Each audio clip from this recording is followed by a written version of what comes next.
Y ahí, bueno, de ahí nos llegó la orden, llegó un fin de semana, un lunes a la mañana, después de un franco, avisándome que había que, bueno, tomar el bolso, el típico bolso naval nuestro, grueso, meter todos los bártulos ahí adentro y nos esperaban ya con un tren en Constitución para ir a Puerto Belgrano. ¿Y qué siente un chico de 18 años? Porque a lo mejor vos estás metido en esa carrera, pero no, o sea, nunca esperás a ser llamado realmente que tengas que ir a defender tu país. ¿Cuál fue el primer sentimiento que se te pasó o el primer pensamiento que Fue se un te poco cruzó? raro, fue una cosa, medianamente vos estás preparado para eso porque estás educado para eso, pero también me pareció una locura, o sea, la causa era una cosa justa, pero, viste, medianamente cualquiera que había leído, digamos, militarmente sobre Inglaterra sabía con quién te estabas peleando. Claro. Y que no eran tipos que, viste, no, que van a hacer 13.000 kilómetros, van a hacer 13, 20, 25 y 35, o sea, hay una historia que tienen ellos atrás. Y imagínate que ellos territorialmente son chiquitos, ¿viste? Claro, claro, y es es historia un país de años de conquista. de años de conquista. Entonces, bueno, fui para allá y dije, bueno, medio que no te das cuenta, o sea, lo primero que pensás, mi vieja estaba laburando, no le pude avisar nada, no la pude llamar por teléfono, pude llamar a la fábrica. Ella trabajaba en una fábrica de envases ahí en Centenera y Avenida Perito Moreno, en Capital, y avisé ahí, llegué a avisar en la fábrica, avisé a mi mamá, la señora tal y tal, que me estoy yendo para Puerto Belgrano. Lo único que pude avisar, y después de ahí, bueno, empezó todo. Sigo presentando, digo, estamos recién arrancando la noche, estamos homenajeando y charlando con ellos que estuvieron en Malvinas. Ya voy a Luis Escobedo, ya voy a Lautaro Jiménez. Carlito, ¿cómo andás? Carlos Belloso. ¿Vos estuviste dónde, Carlos? Hoy no te entrevisto como actor, te entrevisto como con lo que viviste. Vos estuviste en Río Gallegos.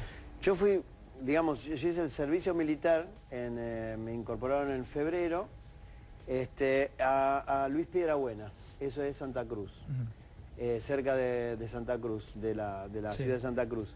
Y bueno, hice entrenamiento de infantería y después de artillería, y de febrero, el 2 de abril, se inicia la guerra, el 5 de abril era mi cumpleaños, o sea que fue... agarro tu pregunta y sí, se siente cumpliendo años en medio de una guerra, en una situación extraña. ¿Y en qué te llevaron? A Gallegos. ¿A Río Gallegos? Sí. Estábamos movilizados en un cañón antiaéreo que constaba de un camión y de una pieza. Ajá. Y a veces íbamos en la pieza, ¿no? Que es la pieza que manejaba yo era un Bofors 1938, gauchito, pero que es el típico cañón que se maneja como a manivela que apunta así, ¿no? Antiaéreo. ¿Te acordás del momento que saliste para allá? Exacto. Sí, sí, porque fue una movilización. Primero estuvimos en una... fuimos para el lado de Chile, porque se veía ahí que había un frente, y después nos mandaron directamente a defender el aeropuerto de Río Gallegos, ¿no?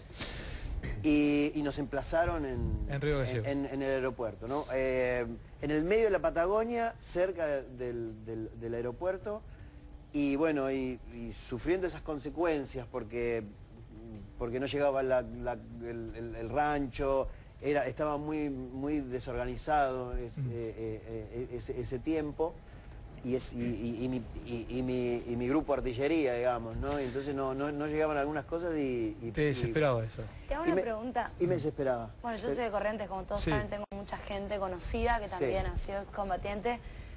Más allá de lo sabido, además del miedo propio de la edad, que muchos fueron obligados, y ustedes pasaban más allá de eso, hambre, frío, la pasaban mal más allá del miedo, ¿o no? Sí, sí, digamos, obviamente que en las islas también la pasaban, pero en el continente había muchos contingentes, digamos, como muchas. Por ejemplo, había días que no aparecía el rancho, y nosotros teníamos que estar ahí apostados y a ver si aparecía un cijarri, digamos.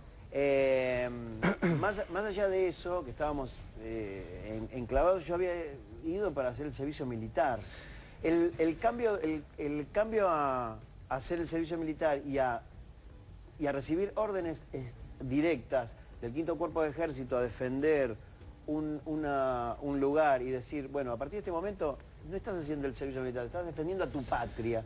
O sea... Claro, cambia es el cambio, la percepción y te das cuenta, estás en guerra. Y además quizás como el de todos, ¿no? Pero cuando llegué acá empecé como a hilvanar ciertas cosas y apareció la Campe de Plaza de Mayo, que somos los veteranos no reconocidos, que es una lucha también. ¿Me bancás que vamos a llegar a eso, Carlito? No? Porque hay mucho y quiero presentarlo. Estamos recién presentando la noche. Luis Escobedo, lo conozco del mundo del fútbol, Luis. Luis jugaba al fútbol en los Andes cuando te llaman a la guerra. Sí, ya estaba jugando. Vos fuiste uno de los últimos que saliste, ¿no? De la isla. El último contingente. El último, fuiste prisionero de guerra. En el aeropuerto. A ver, primero quiero aclarar algo. Sí. Dos cosas. Digamos, el que es profesional, el que es militar de carrera, sabe que va a defender, se prepara para defender y sabe las consecuencias. Y después otro, con respecto a que la guerra fue en la isla, no fue en el continente. Entonces lo que se padeció fue en la isla. La guerra fue en la isla. En el continente pudieron haber estado haciendo el servicio militar, pero no tuvieron nada que ver con lo que sufrimos nosotros en la isla. ¿Vos estuviste, dónde estuviste vos? ¿Dónde estuviste? Yo estuve en Puerto Argentino. Estuve 70 y pico de días. ¿Dónde? En Puerto Argentino, ahí justo en la ciudad. ¿Y qué hacías ahí? Nosotros estábamos ahí en las trincheras. ¿En las trincheras? En las trincheras, sí. Vos estuviste 72 días en una trinchera. En la trinchera. Entonces eso es lo que es la guerra.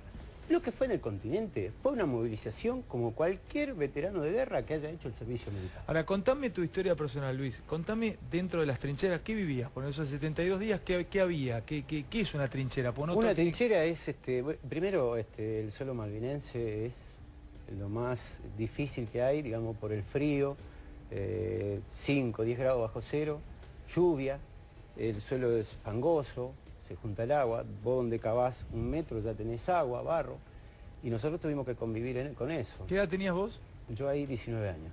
19. Ya había hecho el servicio militar, había salido, volví a jugar al fútbol 1 mes, y después de jugar San Lorenzo Los Andes en cancha independiente, al otro día me entero que... ¿Con quién vivías en la trinchera? Éramos 4 soldados, que nos turnábamos para hacer guardia. ¿Vivieron tus compañeros? Sí. ¿Todos? Sí, por supuesto. Todos. ¿Y la trinchera la acabaron ustedes? La acabamos nosotros y le poníamos lo que fuera arriba, pero era solamente para paliar un poco el frío, pero sabíamos que si caía una bomba ahí... Nada. Mucho frío. Y te estoy hablando de 10 grados bajo cero, lluvia, estar los 70 y pico de día con la misma ropa, donde con la lluvia se te mojaba y vos tenías que esperar a que salga el sol, un poco el sol para que se te seque. Eso fue lo que es la guerra y el padecimiento dentro de lo que fue la isla. ¿Y comida? Y comida no, si te tocaba por ahí algo, una papa o un pedazo de carne o algo por el estilo, bien. Digamos, yo por ahí puedo hablar, digamos, que estuve ahí, digamos, en el pueblo. Pero los muchachos que sufrieron, más aún todavía, fueron los que estuvieron en primera línea, que los que estuvieron en los montes. Por eso estoy presentándolos de a uno y cada uno con Por su eso quiero mostrarte la diferencia entre lo que es la guerra y haber estado en el continente, como él por ahí acota.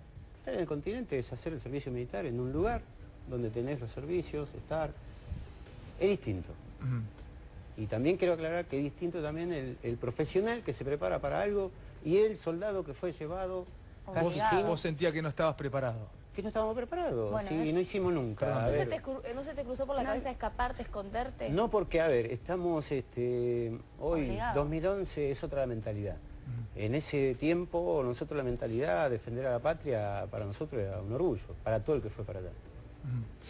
Déjame presentar a Lautaro Jiménez. Lautaro, entre otras cosas, tiene un libro ya casi escrito, que son las memorias de él, vividas en carne propia, y ahí trajo el manuscrito que llevabas puesto en tu bombacha de combate, ¿no? Acá, sí. Después te voy a pedir que lo muestres. ¿Dónde estuviste vos? Bueno, yo en la isla estuve en un lugar que se llamaba Monte Harriet. En realidad no fue el primer lugar que tuvimos. Nosotros llegamos el 27 de abril y el regimiento nuestro fue hasta un lugar que se llamaba Monte Wall, que es unos 3,5 kilómetros más al oeste de Monte Harriet. Ahí estuvimos hasta que se produjo, bueno, el desembarco inglés, la caída de Darwin. ¿Qué hacías ahí vos? Y bueno, yo ahí, yo fui a la isla como subteniente en comisión. Es decir, yo en el 82 estaba en cuarto año del colegio militar. Ajá. A nosotros nos recibieron antes y bueno, nos tocó ir. ¿Y qué eras, tirador? No, yo era jefe de una sección de tiradores. Eras jefe de una sección de tiradores. Es decir, yo, los soldados míos son, es decir, yo tengo la misma edad que mi soldado. Vos tenés la misma edad que tu soldado. Es decir, yo soy clase de 62. También cumplí años en la guerra. Y vos tenías a tu cargo soldados Claro, de tu misma edad. Sí, sí. ¿Y vos también vivías en trincheras? Sí, por supuesto. Eso para mí es inimaginable, o sea, no sé, Darío, vos, ni hablar vos, ahora me vas a contarle la experiencia del Belgrano, pero la vida no lo logro entender. El frío, ¿no? Debe haber sido lo más insoportable, era el frío. Tener congelado los miembros inferiores de los pies y que a algunos chicos le agarre pie de trinchera, que se llama, y que... ¿Qué es el pie de trinchera, Luis? Pie de trinchera es una infección dentro de los pies, yo lo tuve, donde por ahí ya cuando llega algo grave revienta el borceguí. Por eso muchos chicos padecieron eso. Por eso te digo que hay mucha diferencia entre lo que se habla del continente. ¿Qué pasaba en Puerto Argentino con... A ver, tenían bombardeos constantes? Constantemente. Una vez que llegó la flota era de los barcos, de los aviones, ya después cuando desembarcaron era de la artillería. Sí. Era constante. Ya lo último, escuchábamos los bombazos y que sea lo que Dios quiera. Y que sea lo que Dios quiera. Sí. O sea, cada vez que había un bombardeo ustedes sabían que podía ser el último, lamentablemente. Si te tocaba, te tocaba. Ya lo último, digamos, al principio sí, teníamos miedo, el terror fue terrible. El primer día de ataque al aeropuerto, escuchar una antiaérea a las 5 de la mañana en medio de la oscuridad era pegar grito y de terror, el miedo, era grande. Pero ya después con el tiempo es como que te vas adaptando y más cuando nos enteramos del crucero General Belgrano. ¿Ustedes se enteran en el momento? En el momento, sí, el 2 de mayo nos enteramos. ¿Por qué Darío fue tan paradigmático el hundimiento justamente al Belgrano donde vos estabas arriba, ¿no? ¿Por qué impacta tanto en la moral? ¿Por qué impacta tanto incluso todavía hoy? Es como Malvinas es el recuerdo vivo de los 323 chicos que perdieron la vida ahí, de los 323 héroes de Malvinas. ¿Por qué crees que pasó eso?